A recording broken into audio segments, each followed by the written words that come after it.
नागपुरात तिसऱ्या Nagpur endoscopic year course शिबिराचं 24 ते 26 जानेवारी दरम्यान आयोजन करण्यात आलं होतं. Bansod laser and endoscopic ENT सेंटरतर्फे हे आयोजन करण्यात आलं होतं. यावर्षी शिबिराची सुरुवात वोकहार्ट हॉस्पिटलपासून करण्यात आली. ENT तज्ज्ञांना एंडोस्कोपिक शस्त्रक्रियेबाबत नवीन तंत्रामध्ये प्रशिक्षित करणं हा या कार्यशाळेचा मुख्य उद्देश होता.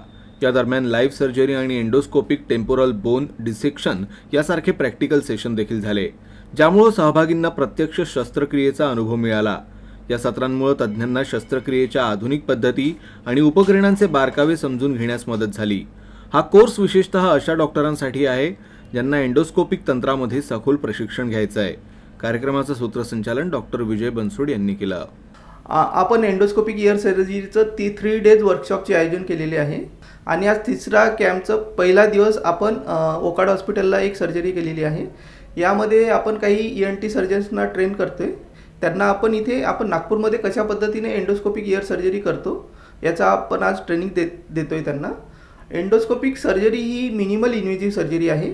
यामध्ये पेशंटला जास्त दिवस भरती राहावं लागत नाही. याची दुर्बीणद्वारे आपण शस्त्रक्रिया करतो, त्यामुळे पेशंटला पेन पण कमी होते आणि हॉस्पिटल स्टे कमी होतो आणि पेशंटचा खर्च पण कमी होतो आणि लवकरात लवकर आपण पेशंटला सुट्टी देऊ शकतो. त्याचसोबत आपण इथे डेलिगेट्सना हँड्स ऑन ट्रेनिंग देतो आहे. त्याच्यामध्ये आपण papaya model, temporal bone dissection, chalk model आणि केरिसन रॉन्जरचं इन्स्ट्रक्शनल कोर्सचे आयोजन केलेले आहे.